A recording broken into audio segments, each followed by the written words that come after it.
Viewers, আজি আমি এটা নতুন বিষয়ত ভিডিঅ' কৰিবলৈ ওলাইছোঁ। সেয়া হ'ল গুৱাহাটীত থাকিলেও আমি ঘৰতে কিদৰে গ্ৰীণ টি ঘৰতে উৎপাদন কৰি ব্যৱহাৰ কৰিব পাৰোঁ সেই বিষয়ত ক'বলৈ ওলাইছোঁ। প্ৰথমতে আমাৰ এইবিলাক চাহ গছ, গতিকে আমি কেনেকৈ কি কৰিম কৈ যাম, কিন্তু অকণমান ইয়াতে আমি ইন্ট্ৰডাকশ্যনটো দিবলৈ ওলাইছোঁ। এই চাহ গছৰ পুলিবিলাক আমি সংগ্ৰহ কৰিছোঁ হাতীগাঁৱৰ এনভিৰন বুলি যিটো আমাৰ সংস্থা এটা আছে, সেই সংস্থাটোৱে মানে ৱেষ্ট মেনেজমেণ্টৰ কাম কৰে। ডক্টৰ অমৰজ্যোতি কাশ্যপ ডাঙৰীয়াৰ পৃষ্ঠপোষকতাত সেই সংস্থাটো গঠন হৈছে আৰু তেখেতেই এই চাহ গছৰ পুলিবিলাক আমাক সংগ্ৰহ কৰি দিছে আৰু তাৰ পৰা আনি পেলাই আমি এই চাহ গছৰ পুলিবিলাক লগাইছোঁ। আৰু লগতে এটা কথা আমি সকলোৱে জানো যে চাহ গছত সাধাৰণতে ছাঁ লাগে, ছাঁৰ তলতহে চাহ গছ ভাল হয়। একদম ডাঙৰ ডাঙৰ বাগিচাবিলাকত দেখিছোঁৱেই চাহ দিয়া গছ থাকে। গতিকে আমিও ইয়াতে আমাৰ মধুৰি, আমলখি আৰু লগতে নাৰিকলো আছে আমাৰ, তাৰ তলতেই আমি চাহ গছৰ পুলিবিলাক আনি লগাইছোঁ আৰু দেখিছোঁ যে এইবিলাক চেহেৰা ভালেই হৈছে।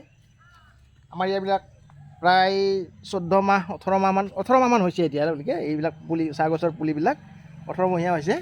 গতিকে বেছি বছৰ হোৱাই নাই, লাহে লাহে ঠন ধৰি উঠিবলৈ ধৰিছে। গতিকে আমি এনেকৈ চাহ গছৰ পুলিখিনি লগাই দিছোঁ। আৰু এটা ডাঙৰ কথা হ'ল কি, আমি চাহ গছ পুলি লৈ তাৰ লগত যিখিনি মাটি আছে সেই মাটিখিনি আমি এনেই এৰা নাই। ইয়াত আমি কম্প'জিট এগ্ৰিকালচাৰ বুলি যিটো কয়, মিশ্ৰিত খেতি বা মিশ্ৰিত কৃষি পদ্ধতি, সেইটো আমি অনুসৰণ কৰিছোঁ। সেইফালৰ পৰা আমি এই বেঙেনা গছ ৰুইছোঁ ইয়াতে। এই বেঙেনাবিলাক লাগি আছে আমাৰ চাহ গছৰ পুলিৰ মাজে মাজে বেঙেনা গছ লগাই দিছোঁ। ঠিক তেনেকৈ আমি বিলাহী লগাইছোঁ, এইফালে বিলাহী পুলি লগাইছোঁ। তাৰপিছত আমি এই লাই শাকো দিছোঁ তলে তলে। গতিকে এই সকলোবিলাক একেলগে লগাই দিছোঁ যাতে অকণো মাটি আমাৰ এনে নাযায়। গতিকে ইয়াতে আমি তেনেদৰে খেতিখিনি আৰম্ভ কৰি ইয়াৰ পৰা আমি সেউজীয়া চাহ বা গ্ৰীণ টি কেনেকৈ উৎপন্ন কৰিব পাৰি সেই বিষয়ে আজি এটা ভিডিঅ' প্ৰস্তুত কৰিবলৈ ওলাইছোঁ। এতিয়া চাওক, আমি প্ৰত্যেকেই জানো যে গ্ৰীণ টি বা সেউজীয়া টি শৰীৰৰ বাবে অত্যন্ত উপকাৰী। বিশেষকৈ কিছু বেমাৰ আজাৰ প্ৰতিৰোধ কৰাৰ লগতে কিছু বেমাৰো নিৰাময় কৰে। সেইকাৰণে আমি ঘৰতে যদি উৎপাদন কৰি লওঁ, তেতিয়া প্ৰতিষ্ঠিত কোম্পানীবিলাকৰ যিটো উচ্চ হাৰৰ দাম, উচ্চ হাৰত আমি কিনিবলগীয়া হয়, তাৰ পৰা আমি ৰক্ষা পৰোঁ। লগতে আমি নিৰ্ভেজালভাৱে আমি যিটো অৰ্গেনিক বুলি কওঁ, জৈৱ পদ্ধতিৰে তৈয়াৰ কৰা গ্ৰীণ টি আমি ঘৰতে উৎপন্ন কৰি ব্যৱহাৰ কৰিব পাৰোঁ। আমি সেইটো কৰিয়ে আছোঁ। কাৰণ এবাৰ চাহ গছৰ পাত যদি ছিঙি দিওঁ, আমি ডালবিলাক ছিঙি দিওঁ, এইটো এমাহৰ পৰা 1.5 মাহৰ ভিতৰত আকৌ ছিঙিব পাৰি। গতিকে আমি এই পদ্ধতিৰে যদি কিছু গছ আনি লগাই দিওঁ, তেতিয়াহ'লে আমি চাহ গছৰ পৰা সেউজীয়া টি বা সেউজীয়া চাহ বা গ্ৰীণ টি আমি সহজে উৎপন্ন কৰি লৈ ঘৰত ব্যৱহাৰ কৰি থাকিব পাৰোঁ।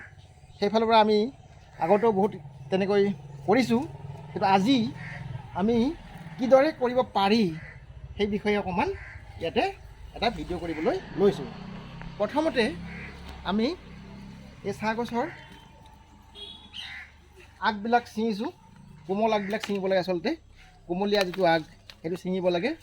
এইবিলাক আমি ছিঙিছোঁ। আমাৰ উৎপাদিত চাহ গছৰ পৰা আমাৰ নিজৰ কৃষি পদ্ধতিৰ যিটো আমি ব্যৱহাৰ কৰিছোঁ, সেইটোৰ পৰা আমি উৎপাদিত চাহ গছৰ পৰা আমি এই আগবিলাক ছিঙি লৈছোঁ। প্ৰথমতে কোমলীয়া আগবিলাক ছিঙিব লাগে, আচলতে কোমলীয়া আগবিলাক ছিঙিব লাগে, কাৰণ কোমলীয়া আগৰ পৰাহে উন্নত মানদণ্ডৰ আমি সেউজীয়া চাহ পাব পাৰোঁ। এটি কলি দুটি পাত বুলি যিটো আছে আমাৰ প্ৰচলিত ধাৰণা, এটি কলি দুটি পাত হ'লে চাহ গছৰ কোৱালিটিটো খুব মানে ৰাখিব পাৰি, ভাল হয় আৰু কোৱালিটিটো আচল কথা। আৰু ইয়াৰ যিটো গুণ ফ্লেভাৰ, সেইটো কোমল পাতৰ পৰাহে বেছিকৈ পোৱা যায়। সেইকাৰণে কোমল পাতবিলাকে সাধাৰণতে ছিঙিব লাগে। আমি এইদৰে প্ৰথমতে কোমল পাতবিলাক ছিঙি ল'ম। লৈ পেলাই প্ৰতিজোপা গছৰ পৰা আমি ছিঙিম। এনেকৈ ছিঙি লৈ আমি এইখিনি গোটাই ল'ম। বঢ়িয়াকৈ পাতবিলাক ওলাইছে, কোমল পাতবিলাক ধুনীয়াকৈ ওলাইছে। তাৰমানে এইটো ছিজনেই হয়, আহিন কাতি মহীয়া বা বহাগ জেঠ মহীয়া ইয়াৰ কোমল পাত বেছিকৈ ধৰে। উদ্ভিদৰ এইটো স্বাভাৱিক ধৰ্ম। গতিকে সেইফালৰ পৰা ধুনীয়াকৈ বাঢ়ন হৈছে, কোমল পাতবিলাক বঢ়িয়াকৈ ওলাইছে। আমি ছিঙিলোঁ। এনেদৰে প্ৰতিজোপাৰ পৰা আমি ছিঙি ল'ম। ছিঙি লৈ আমি গোটাই ল'ম। প্ৰথমে গোটাই লোৱাৰ পিছত এইটো কেনেকৈ বনাব পাৰি, কেনেকৈ ইয়াক প্ৰস্তুত কৰিব পাৰি সেই বিষয়ে বিতংকৈ আমি দেখুৱাম। প্ৰথমতে আমি চাহ গছৰ পাতসমূহ ভালদৰে ছিঙি পেলাই সংগ্ৰহ কৰি লওঁ। ঠিক আছে, মই এনেকৈ ছিঙি গৈ আছোঁ। প্ৰতিজোপা চাহ গছৰ পৰা মই এনেকৈ ছিঙিম আৰু এনেকৈ ছিঙি লোৱাৰ পিছত গোটাই ল'ম। লৈ পেলাইহে আমি পৰৱৰ্তী ষ্টেপত আগবাঢ়িব পাৰিম। প্ৰথমতে কোমলীয়া আগসমূহ ছিঙি ল'ব লাগিব। এনেদৰে আমি ছিঙি লৈছোঁ।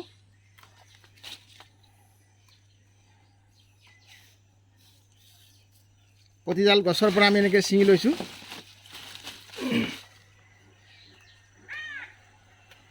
সুন্দৰভাৱে বৃদ্ধি হৈছে।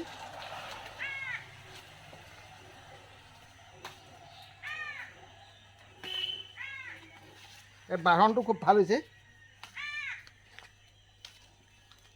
কাৰণ এই যে দেখিছে নাৰিকল গছ, নেমু গছ, এই গোটেইবিলাকৰ ছাঁ, এই ছাঁটোৱে চাহ গছবিলাকক বিশেষভাৱে সহায় কৰিছে।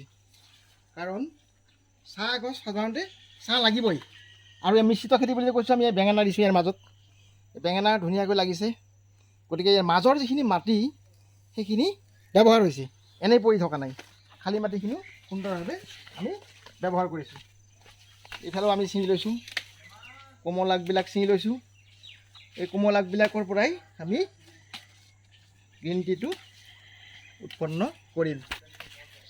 এনেদৰে ছিঙি লৈছোঁ আমি গোটেইখিনি পাত সুন্দৰভাৱে ছিঙি লৈছোঁ।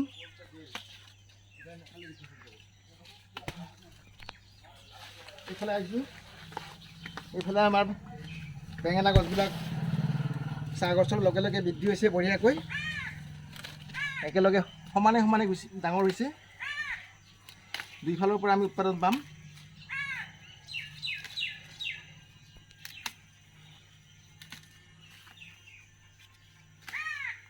গতিকে প্ৰথমে আমি এনেদৰে চাহ গছৰ কোমল আগবিলাক সংগ্ৰহ কৰি ল'ব লাগে। আৰু ইয়াতে দেখিছে আমাৰ আমলখি গছজোপা আছে। আমলখি গছজোপাই এই চাহ গছবিলাকক সুন্দৰ ছাঁ প্ৰদান কৰিছে। এই সুন্দৰ ছাঁ পোৱাৰ কাৰণে ইয়াত বাঢ়নটো খুব ভাল হৈছে। ছাঁ নহ'লে চাহ গছ সাধাৰণতে ভাল নহয়। গতিকে আমি ছাঁ তলত কৰিবলৈ ভাল। সেইকাৰণে গুৱাহাটীত থাকিলেও মানুহে অকণমান যদি মুকলি ঠাই থাকে, তাৰ গছৰ তলতে আনবিলাক ফুল তুল ৰোৱাৰ নিচিনাকৈ চাহ গছৰ পুলি কেইজোপামান ৰুই পেলাই ঘৰতে সেউজীয়া চাহ প্ৰস্তুত কৰি ব্যৱহাৰ কৰিব পাৰে। প্ৰতিষ্ঠিত কোম্পানীবিলাকৰ যিটো উচ্চ হাৰৰ দাম সেইটো বেলেগেই, আৰু অৰ্গেনিক যিটো পদ্ধতি সেইটো ঘৰতে সুন্দৰকৈ প্ৰয়োগ কৰি আমি উন্নত মানদণ্ডৰ সেউজীয়া চাহ ব্যৱহাৰ কৰিব পাৰোঁ। গতিকে বজাৰলৈ যোৱাৰ কোনো প্ৰয়োজনে নাই। গতিকে মই এইখিনি সংগ্ৰহ কৰি ল'লোঁ, আৰু যথেষ্ট আছে, এইখিনি মই সংগ্ৰহ কৰিম। গতিকে কেনেকৈ সংগ্ৰহ কৰে মই দেখুৱাই দিলোঁ, আৰু পৰৱৰ্তী পৰ্যায়ত আমি বাকী ষ্টেপখিনি দেখুৱাব লাগিব। এতিয়া আমি 10-12 ঘণ্টা ইয়াক ছাঁত শুকুৱাম। ছাঁত শুকোৱাৰ পিছতহে আমি ইয়াক পিছৰ ষ্টেপটো আমি দেখুৱাব লাগিব। আমি চাহ গছৰ পৰা ছিঙি লোৱা কোমল পাতবোৰ ছাঁত শুকুৱাই লৈছোঁ। এতিয়া শুকুৱাই লোৱাৰ পিছত আমি কৰিম কি, এইবিলাকক ভালদৰে মোহাৰিম। আমি মোহাৰিছোঁ, ধুনীয়াকৈ মোহাৰিব লাগিব এনেকৈ।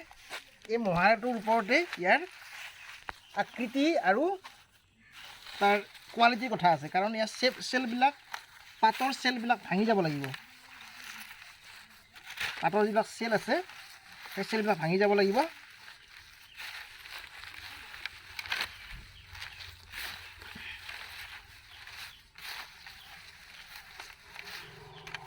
এনেকৈ আমি সুন্দৰকৈ মোহাৰি লৈ তাক আকৃতিটো দিব লাগিব।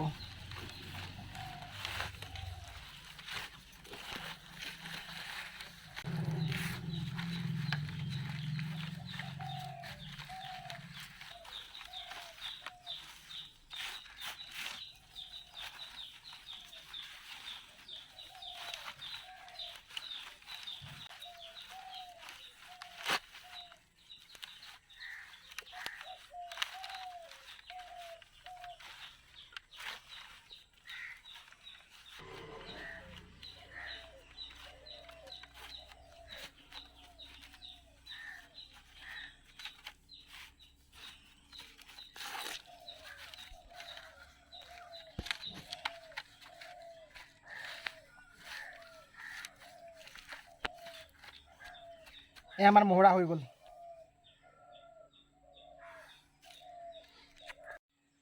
আমি এই মোহাৰি লোৱা চাহপাতখিনি, চাহ গছৰ পাতখিনি এতিয়া এটা পলিথিনত ভৰাই ল'ম। এনেকৈ পলিথিনত ভৰাই লৈছোঁ।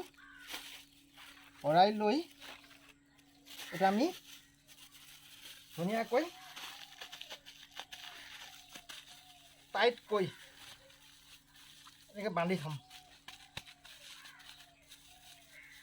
টাইটকৈ বান্ধি থৈ আমি এনেকৈ টাইটকৈ বান্ধি থৈ 12 ঘণ্টাৰ পৰা 14 ঘণ্টামান ৰাখি থ'লে ইয়াৰ আচল ৰংটো আহিব আৰু শ্বেপটো ল'ব। তাৰপিছত আমি বাকী পৰ্যায়লৈ যাব লাগিব। এয়া আমি যে পাতবিলাক মোহাৰি পেলাই পলিথিনৰ বেগত সোমাই থৈছিলোঁ, এৰাতি সোমাই থৈছিলোঁ। তেনেকৈ এৰাতি সোমাই থোৱাৰ পিছত পিছদিনাখন ৰাতিপুৱা আমি এয়া ৰ'দত দিছিলোঁ। আৰু ৰ'দত দি শুকোৱাৰ পিছত এয়া আমাৰ ফিনিছ প্ৰডাক্ট, অৰ্থাৎ গ্ৰীণ টি সাজু হৈ গ'ল। এয়া খাবলৈ উপযোগী গ্ৰীণ টি আমাৰ তৈয়াৰ হৈ গ'ল। কিন্তু আমি ইয়াৰ লগত ইয়াৰ মানদণ্ডটো আৰু অলপ বঢ়োৱাৰ কাৰণে বা গুণাগুণটো আৰু বঢ়োৱাৰ কাৰণে আমি ইয়াৰ লগত এয়া যে অপৰাজিতা ফুল আছে, অপৰাজিতা ফুল, এইবিলাক অপৰাজিতা ফুল আমি 3/1 অংশ মিহলি কৰিছোঁ। আৰু এইটো মিহলি কৰাৰ ফলত ইয়াৰ গুণাগুণটো বহুতখিনি বাঢ়ি যায়। কাৰণ এই ফুলটো বিশেষজ্ঞসকলে কোৱা মতে নাৰ্ভৰ কাৰণে অত্যন্ত ভাল ঔষধ। অৰ্থাৎ হাইপাৰ টেনশ্যন আদি এইবোৰ গ্ৰীণ টিৰ লগত মিক্স কৰি খালে কাম দিয়ে। অৰ্থাৎ এইটো গ্ৰীণ টি যদিও এইটো আমাৰ এই এই অপৰাজিতা ফুল লগোৱাৰ ফলত এইটো হাৰ্বেল গ্ৰীণ টি হৈ গ'ল, যিটো গোটেই ৱৰ্ল্ড ৱাইড ইয়াৰ চাহিদা আছে। আমি জানিবলৈ পোৱা মতে, বিশেষজ্ঞসকলে কোৱা মতে ইয়াৰ গুণাগুণ সাধাৰণ গ্ৰীণ টিতকৈ বহুত ওপৰত। আমি সেইকাৰণে ঘৰত যিহেতু খাম, আমি ঘৰুৱাভাৱে যিহেতু উৎপন্ন কৰিছোঁ, ইয়াত কোনো কৃত্ৰিমতা নাই। সেইকাৰণে আমি অলপ কষ্ট কৰিলে এয়া অপৰাজিতা ফুল যদি অলপ শুকাই পেলাই ইয়াৰ লগত মিহলি কৰি দিওঁ, তেতিয়াহ'লে আমি ঘৰতে এবিধ সুন্দৰ এনেকৈ হাৰ্বেল গ্ৰীণ টি বনাই লৈ বঢ়িয়াকৈ ব্যৱহাৰ কৰি আমি উপকৃত হ'ব পাৰোঁ। আৰু আমি এই ফিনিছ প্ৰডাক্টটোৰ পৰা, এয়া গ্ৰীণ টিৰ পৰা চাহ তৈয়াৰ কৰিছোঁ। এয়া একাপ চাহ মই দেখুৱাই দিছোঁ। একাপ আমাৰ ঘৰুৱা গ্ৰীণ টি ইয়াৰ পৰাই বনোৱা একাপ গ্ৰীণ টি। ইয়াৰ আপোনাৰ যি মানে গোন্ধ, চেণ্ট সুন্দৰ নেচাৰেল গোন্ধ, খালে ইয়াৰ গোন্ধটো পোৱা যায় আৰু গুণাগুণটো আৰু পায়েই, আৰু খাই ভাল লাগে।